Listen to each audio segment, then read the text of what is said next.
देखो कल तुम्हारे वो बताया था मैंने, Lorentz force. Lorentz force क्या था? F equal to Q we B sine theta, ये बताया था। F equal to Q we B sine theta. Topic क्या है? टॉपिक है हमारा चुंबकीय क्षेत्र में धारावाही चालक पर बल। इट मीन्स हमारे पास क्या होगा? एक चुंबकीय क्षेत्र होगा, एक चुंबकीय क्षेत्र होगा। तो हमने क्या मान लिया? चुंबकीय क्षेत्र है हमारे पास। फिर धारावाही चालक, धारावाही का मतलब जिसमें धारा प्रवाहित हो रही हो, ऐसा चालक जिसमें धारा प्रवाहित हो रही हो, और उस पर लगने वाला बल निकालना है। क्या निकालना? बल। तो हमने एक चुंबकीय क्षेत्र मान लिया, ये हमारे पास एक चालक मान लिया, और चालक, चालक की जो लेंथ है एल लेंथ का एक वायर है हमारे पास, तार है, ठीक है। और इसका जो अनुप्रस्थ काट का क्षेत्रफल है ये, वो है ए। ये किसी एंगल पर रखा हुआ थीटा पे चुंबकीय क्षेत्र में। दोबारा सुनो, एक तार है, इस तार को हमने कनेक्ट कर दिया एक सेल से, या बैटरी मान सकते हो आप। ये किस एंगल पे रखा हुआ? थीटा एंगल पे रखा हुआ। लेंथ कितनी है इसकी? एल। जो अनुप्रस्थ काट का जो क्षेत्रफल है वो कितना है हमारा? ए है यहाँ पर, सही है। अब हम इसे लिख लेंगे, माना किसी धारावाही चालक की लंबाई L तथा अनुप्रस्थ काट का क्षेत्रफल A है। बताओ समझ में आई क्या बात है? दोबारा समझ लो, एक तार था, इसे सेल लगा दी हमने, ठीक है। अनुप्रस्थ काट का क्षेत्रफल कितना हो गया? A। अरे जैसे वायर ये होता है, ऐसे तो होते हैं वायर, इसमें क्रॉस सेक्शन एरिया भी होता है, यानी कि अनुप्रस्थ काट का क्षेत्रफल। लेंथ कितनी है? L है। अच्छा, इसमें जो एकांक आयतन में मुक्त इलेक्ट्रॉनों की संख्या वो कितनी है? N है। कितनी है? N। तो माना किसी धारावाही चालक की लंबाई L तथा अनुप्रस्थ काट का क्षेत्रफल A तथा मुक्त इलेक्ट्रॉन, ऐसे लिखते हैं हम, तथा एकांक आयतन में, एकांक आयतन में मुक्त इलेक्ट्रॉन की संख्या, मुक्त इलेक्ट्रॉन की संख्या कितनी है? स्मॉल n हो, तो चालक पर लगने वाला बल।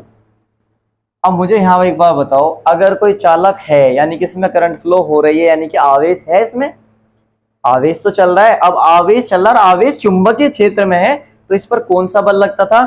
लोरेंज बल। तो लोरेंज बल लगेगा। लोरेंज बल का फॉर्मूला रख लेते हैं हम।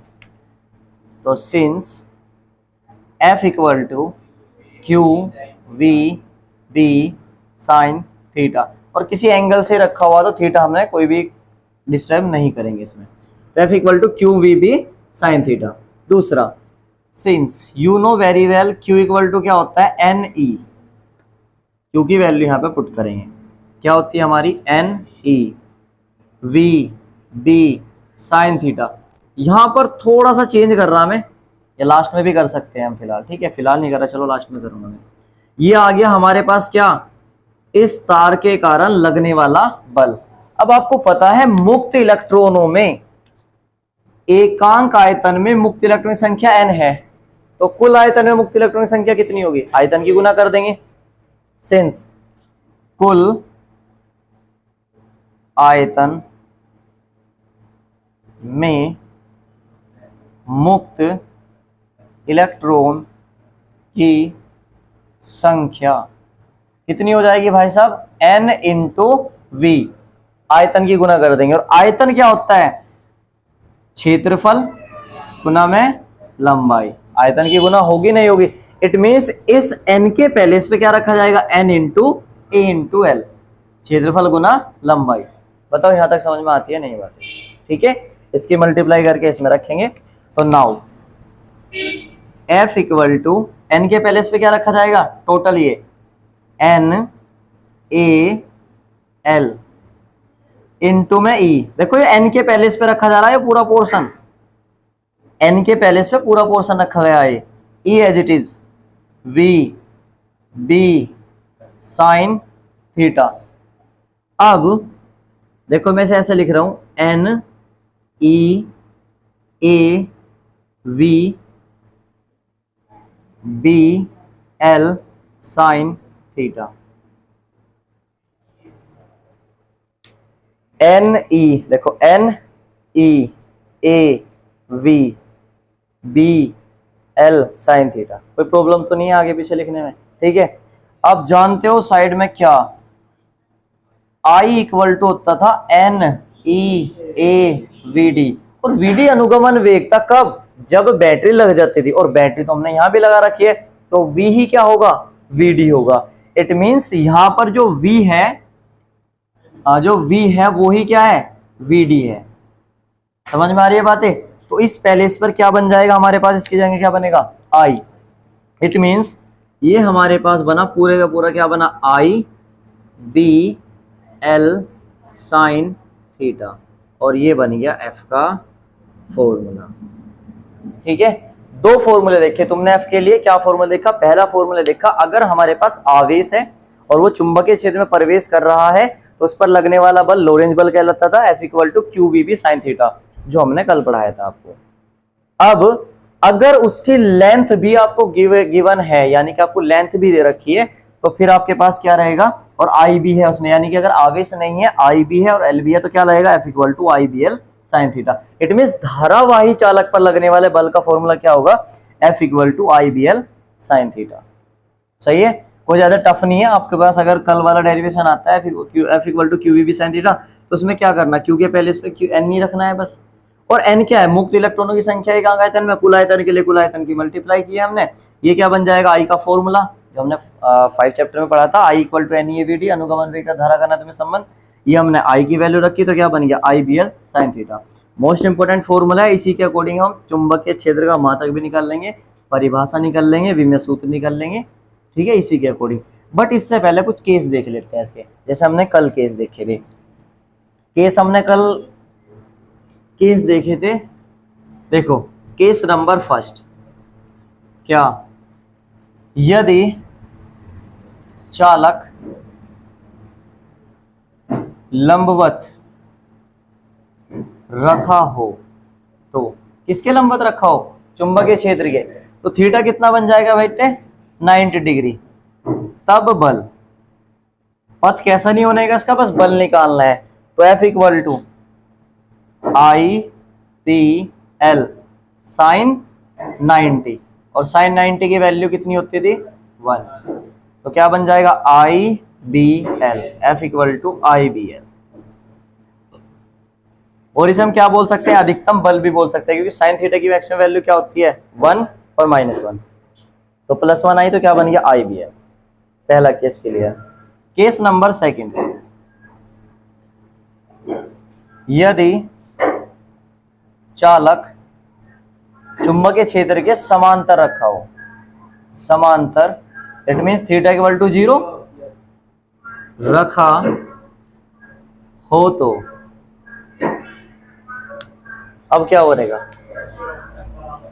तब बल एफ इक्वल टू क्या रखा जाएगा, आई बी एल साइन 0, और साइन 0 कितना होता है, 1, कौन बोल रहा है 1, साइन 0 0 हो, तो यहां क्या बन गया, F equal to I B L, और इंटू में 0 को तो कोई फर्क नहीं पड़ने का दुर्गेश, 0 से गुना करने पे क्या कर देगी, सब कुछ 0 कर देगी, ठीक है।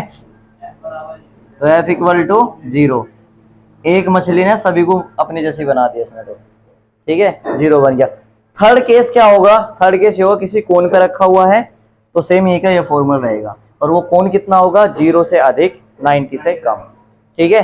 पाथ कैसा नहीं होने का, कभी डमरू की तरह से घुमान लग जाओ, नहीं, पाथ बस आवेश का होता है, ठीक है। कवर करो से जल्दी से, फिर चुंबकीय क्षेत्र की परिभाषा वगैरह कराते हैं। देखो हमारे पास क्या था, चुंबकीय क्षेत्र के कारण हमारे पास फॉर्मूला है F equal to I B L sine theta. अब इंटरेस्टिंग फैक्ट है कि हम यहाँ पे चुंबकीय क्षेत्र पढ़ लिया, चुंबकीय क्षेत्र की तीव्रता पढ़ ली, ना तो उसका अभी तक मात्रक निकल रहा, ना विमेय सूत्र निकल रहा, ना ही उसकी परिभाषा दी, आज हम इसकी परिभाषा वगैरह सब देंगे। कैसे, यहां से निकालते, देखो सिंस चुंबकीय क्षेत्र, चुंबकीय क्षेत्र की तीव्रता यानी कि बी, चुंबकीय क्षेत्र की तीव्रता किससे प्रेजेंट करते हैं, बी से प्रेजेंट करते हैं। जैसे विद्युत क्षेत्र की तीव्रता को प्रेजेंट किससे करते थे हम, ई से करते थे, ऐसे चुंबकीय क्षेत्र की तीव्रता को प्रेजेंट किससे करते हैं, बी से, एम से नहीं करते हैं।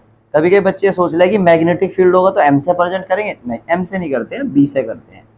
ठीक है, अब F equal to I B L sine theta हमारे पास फॉर्मूला है, F equal to I B L sine theta. ध्यान देने वाली बात है बेटे, बी को यहीं छोड़ेंगे और इन सबको इधर ले जाएंगे। F गुना की चीजें किस में जाएगी, भाग में, आई एल साइन थीटा। हम यहाँ से ऐसे लिख सकते हैं कि B equal to F upon में आई एल साइन थीटा। यहां से हमारे पास B का फॉर्मूला आया है, B का फॉर्मूला निकल के आया है। पहले हम निकालते हैं इसका मात्रक यानी कि यूनिट। ठीक है, आप लोगों को बेहतरीन तरीके से आपको पता है कि इसकी यूनिट क्या क्या आएगी, आई एल साइन थीटा। देखो F की यूनिट क्या होती है, न्यूटन, I की होती है एम्पियर, L की होती है मीटर, साइन थीटा की कोई यूनिट नहीं होती, साइन थीटा की कोई यूनिट नहीं होती। अब B, तो B की यूनिट आ रही बेटे न्यूटन अपॉन में एम्पियर मीटर। फिर से न्यूटन अपॉन में एम्पियर मीटर, कभी कभी से हम ऐसे भी लिख देते हैं, इनको ऊपर ले जाएंगे तो newton into ampere inverse metre inverse, इनकी पावर माइनस में करना होगा। ठीक है, अदरवाइज और यूनिट देखते हैं इसकी। और एक तो फॉर्मूला ये हो गया। अभी आप आगे पढ़ोगे, जैसे कि आपने विद्युत फ्लक्स पढ़ा था, फाई इक्वल टू पढ़ा था ई ए पढ़ा था, ऐसी चुंबकीय फ्लक्स होता है क्या, phi B equal to B A, ऐसे ही पढ़ोगे बिल्कुल सेम जैसे आपने ई ए पढ़ा था, अगले चैप्टर में पढ़ोगे ऐसे ही पढ़ोगे आप बी ए, इलेक्ट्रोमैग्नेटिक इंडक्शन पढ़ोगे मैग्नेटिक फ्लक्स में। तो यहाँ से बी की आप वैल्यू निकाल लोगे तो बन जाएगा फाई बी अपॉन में ए। वैसे वास्तविकता ये है, अगर हम आपसे बताएं कि जो इलेक्ट्रिक फ्लक्स होता है, इलेक्ट्रिक फ्लक्स से पहले मैग्नेटिक फ्लक्स आ गया था, वो तो आपके सिलेबस के अकॉर्डिंग हमने इलेक्ट्रिक फ्लक्स पढ़ा है, विद्युत फ्लक्स पढ़ा है, हालांकि यहाँ पे चुंबकीय फ्लक्स आ जाता है। चुंबकीय फ्लक्स का मात्रक आपने कई बार सुना होगा वेबर, इसका जो मात्रक होता है वेबर होता है। तो फाई का मात्रक क्या होता है, वेबर, वेबर, और ए का मात्रक आपको पता ही है मीटर स्क्वायर, तो वेबर अपॉन मीटर स्क्वायर भी इसका मात्रक होता है। समझ आ रही है बातें, देखो वेबर अपॉन मीटर स्क्वायर भी इसका मात्रक, न्यूटन अपॉन एम्पियर मीटर भी इसका मात्रक होता है। अब चुंबकीय क्षेत्र में सबसे बड़ा योगदान था सर निकोला टेस्ला का,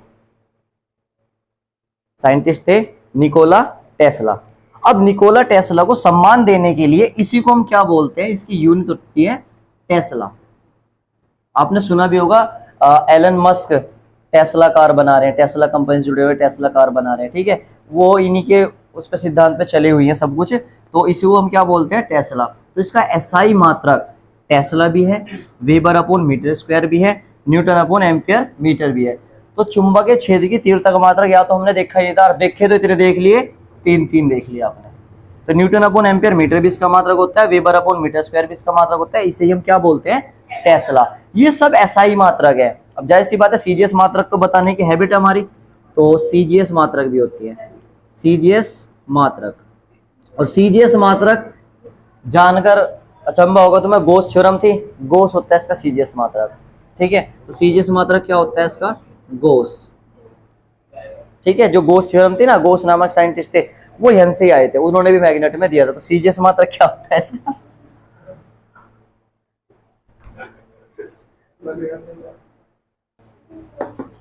तो मात्रक इसका क्या हो गया, सीजीएस मात्रक गोस हो गया। अब अगला पॉइंट हमारे पास क्या आता है, विमीय सूत्र, विमा यानी कि डायमेंशन। अब विमीय सूत्र भी हम यहां से निकाल लेंगे। देखो हमारे पास बी का फॉर्मूला आया है, एफ इक्वल टू क्या होता है, आई बी एल साइन थीटा।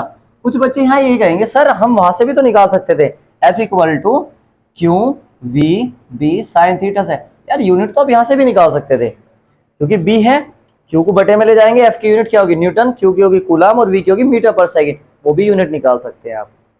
ठीक है, वहां से भी यूनिट निकाल सकते हैं, वो आपका HW है, होमवर्क है, वो खुद करना आप। ठीक है, यहां से खुद निकालना क्या आएगा बी का मात्रक। अब यहां बात आती है बी, बी इक्वल टू क्या बन जाएगा बेटे, एफ अपॉन में आई एल साइन थीटा। विमीय सूत्र, डन इस एफ का विमेय सूत्र ml(t-2), बिल्कुल सही। आई का ए, एल का एल, साइन थीटा का कुछ नहीं होता है। इन सबको ऊपर ले जाएंगे, एल से एल कैंसिल हो जाएगा, क्या बनेगा m t-2 a-1। सही है आई, तो इसका विमेय सूत्र ये आ गया। ठीक है, अदरवाइज मैंने तुम्हें इससे पहले भी दिया था जब हमने बायो-सावर्ट का लॉ प्रूफ किया था, delta B equal to mu 0/4 pi I delta L sine theta upon r square. वहां से मैंने तुम्हें बताया था कि वहां से भी इसका विमेय सूत्र आप निकाल सकते थे। ठीक है, निकाल के चेक करना, शायद यही आए। ठीक है, तो विमेय सूत्र हो गया, मात्रक हो गया, वैल्यू तो अलग अलग होगी इसकी, और फॉर्मूला भी देख लिया हमने। लास्ट क्या होगी सर, परिभाषा। परिभाषा और दे दीजिए। राशि सदिश है बेटे, बिल्कुल सही क्वेश्चन, सदिश राशि है यहाँ पे, क्योंकि साइन थीटा आ रहा, और बी वैसे भी दिशा पे निर्भर करता है। बिल्कुल सही बताया बेटे आपने। ये फर्स्ट केस, सेकंड केस और थर्ड। राशि जो है वो कैसी है बेटे, सदिश राशि है, वेक्टर क्वांटिटी है। ऐसे तीर का निशानी बता देते हैं इनके। ठीक है, अब लास्ट केस है इसकी परिभाषा, डेफिनेशन ऑफ मैग्नेटिक फील्ड। परिभाषा, चुंबकीय क्षेत्र की परिभाषा। लास्ट टॉपिक परिभाषा। बड़े कमाल की बात है ना, मतलब मैग्नेटिक फील्ड जब से पढ़ रहे हैं, परिभाषा वगैरह आप दे रहे, तो कोई चीज देर से आ रही लेकिन बढ़िया आ रही, कई सारी चीज दे के जा रही तुम्हें। ठीक है, परिभाषा हमारे पास फॉर्मूला क्या है, F = I/BL साइन थीटा। देखो जो जो अभी हमने प्रूफ करा उसी के अकॉर्डिंग परिभाषा बनाएंगे। इफ यदि I = 1 ampere, 1 ampere, L = 1 metre and theta = 90 degree. जब थीटा 90 हो गया तो देन साइन 90 कितना हो जाएगा आपके पास, 1। Then F = B। देखिए सही है क्या बेटे, I की वैल्यू आपने कितनी मान ली, 1 एम्पियर, L की वैल्यू कितनी मान ली, 1 मीटर, थीटा कितना मान लिया 90, यानी कि साइन 90 कितना हो गया, 1। तो F = क्या बन गया, B। इट मीन्स एकांक लंबाई के चालक तार में, यदि एकांक लंबाई के चालक तार में 1 एम्पीयर की धारा प्रवाहित करे तो चुंबकीय क्षेत्र में लंबवत रखा हुआ तार या चालक पर लगने वाला बल चुंबकीय क्षेत्र की तीव्रता कहलाता है। अलग अलग रूप हो सकते हैं डेफिनेशन के। आप ये भी बोल सकते हो, यदि किसी तार को चुंबकीय क्षेत्र में लंबवत रखे, ऐसे भी तो बोल सकते हैं, यदि किसी धारावाही चालक तार को चुंबकीय क्षेत्र में लंबवत रखे तो तार के एकांक लंबाई में एकांक धारा प्रवाहित करने पर लगने वाला बल चुंबकीय क्षेत्र कहलाता है। ठीक है, मैं रिपीट कर रहा हूं, डेफिनेशन आपको खुद बनानी है इसकी। फिर से, यदि किसी तार को चुंबकीय क्षेत्र में लंबवत रखे तो एकांक लंबाई व एकांक धारा के कारण लगने वाला बल चुंबकीय क्षेत्र कहलाता है। सही है, यहां तक डेफिनेशन ये पूरी हुई। अब इसके बाद तुम्हारा एक मोस्ट इंपोर्टेंट डेरिवेशन है, वो हम कल की क्लास में कराएंगे, चाहे वो आधे घंटे में हो चाहे 40 मिनट में हो। मोस्ट इंपोर्टेंट डेरिवेशन है, उसे मिस मत करना, उससे रिलेटेड चाहे पेपर में कुछ भी आओ, आना जरूर है। यहां तक का नोट कर लो आप इसे।